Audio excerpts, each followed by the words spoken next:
Hey everyone, today we're going to be playing day 30 of the Sandbox Season 3 Alpha, playing through Shadows of the High Seas.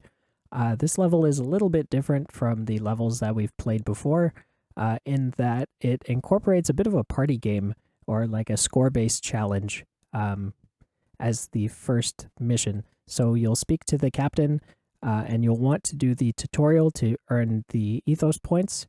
And he's going to give you instructions, and this is a bit of an introduction to the sort of mini game that exists in this level. So for the first mission, we're going to need to dodge cannonballs being shot by the pirate ship up above. Just dodging 5 of them to earn 1 Ethos point. Easy stuff. And then next, there's going to be sharks that jump and drag chains across the platform that you're on. They'll come through. You'll need to hop over them. Careful with the jump targets. I actually got hit by the first one. But you'll get the hang of it with the timing. So we need to jump over 5 of those. That's 2. 3. And there's no indication of what side they're going to come over, so you got to be careful. This will be especially important in the main game when you play through it. There's the 5th one. Now for the next objective, there's going to be spike traps that show up on the stone pillars. Before they trigger, there will be these circular patterns. I guess it's supposed to be like razor clams, I think. Kind of like giant sea urchins. I don't know. They show up and they spike on the stone platforms. And we're going to need to collect treasure for the next part. We got to collect 5 pieces of treasure, just as an introduction of like collecting stuff. Coins are worth 50, treasure chests are worth 100. And once you collect 5, the main game will begin.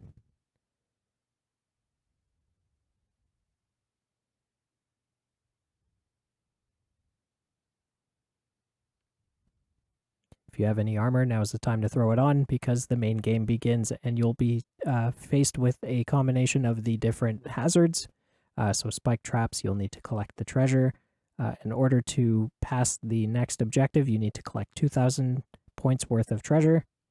And as you can see, there's cannonballs, chains, and spike traps showing up. The spike traps aren't super damaging if you have armor on. But the game ends if you fall in the water or if your health is reduced to 0. Shark chains coming through. Grabbing coins. Whoops, rolling into the spike trap. I should have known better. Jumping up, grabbing the treasure chest worth 100. And also there's a kraken under the water that whips its tentacles against the wooden boards and knocks out sections of the platform, so be careful of that. And the further the level goes on, the more challenging it gets with the spike traps and the kraken breaking some of the boardwalk.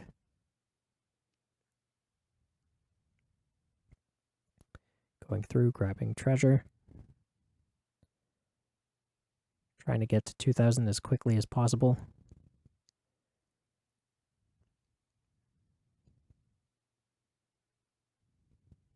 Waiting for the spike trap to retract. Trying to jump over those chains. We want to grab that treasure chest. Hopping back to get the next one. Whoops. Watch out for the spike trap. Grabbing the coins. Jumping over the chains. This would be an interesting party game to play as multiplayer with your friends. Especially if they add some sort of combat element to it where you could push each other off or something. But that could get a bit hectic. So on my first go through, I managed to get 2,500 points.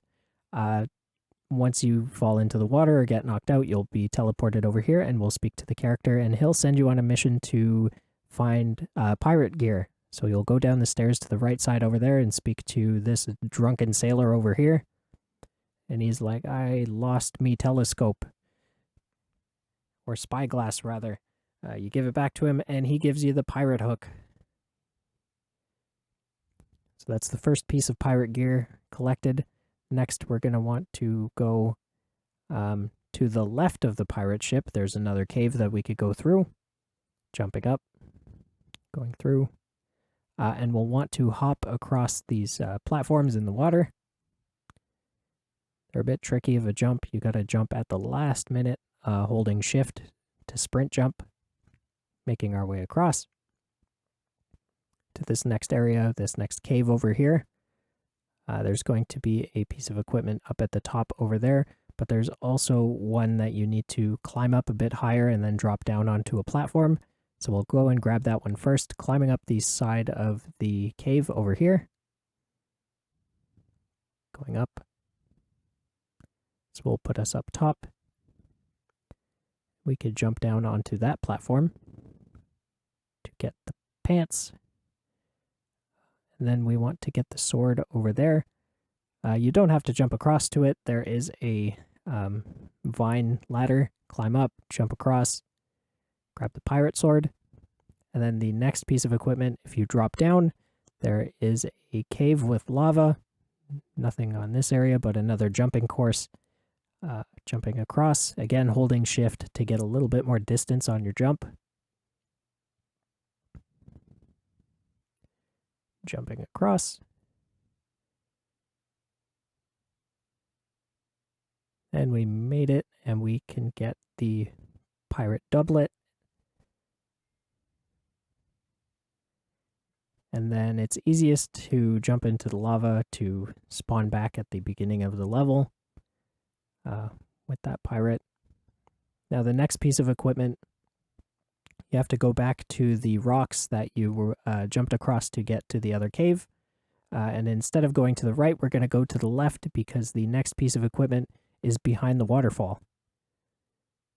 Jump across. The platform's fairly large on the other side, so it's hard to miss. And then you get the hat, the pirate hat. Kind of sad that you can't open up the treasure chests for additional stuff. That would have been kind of neat. Spawning back, we found all the equipment. And you could actually end the level here. But I figured, you know what? I want to try and get a higher score on the party game. So I speak to the pirate. Here we go again. Let's throw on our hat. Probably shouldn't have done that standing in a spike trap, but life goes on. So let's see how high of a score we can get. Overall, I like this idea of a level.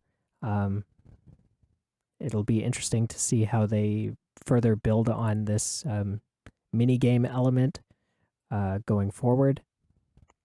Be interesting to see it as a multiplayer level. It'll also be cool to see the sorts of high scores that people can get, because this game actually gets quite challenging, and I'd imagine if you have the right equipment, you could probably get away with a bit more.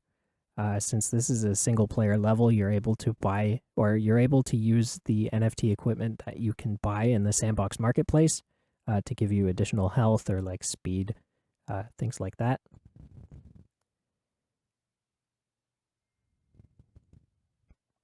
Grabbing coins, avoiding the Kraken tentacle, smacking the boards away from the platform, jumping over chains, collecting treasure.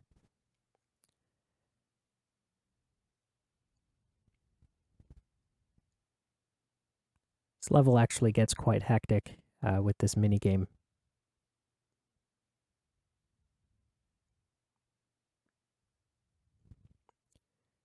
Hard to believe we're almost halfway through the Sandbox Season 3. I think the season's been pretty fun so far. I might do a mid-season review of my favorite levels,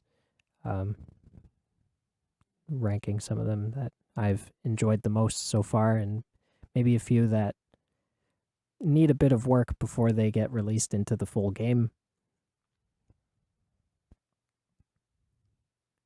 I think this level was fairly fun. It was a nice break from the longer story-driven levels, especially if you're trying to play every single level during the week and you have other commitments. You can't really spend too long in the evening trying to get a perfect run on like the Zeus statue level or the Dame Time level. That level was also fairly long.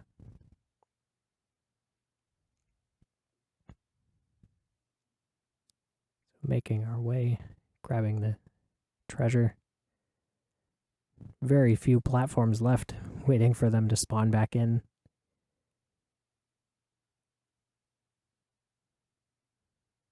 Jumping around.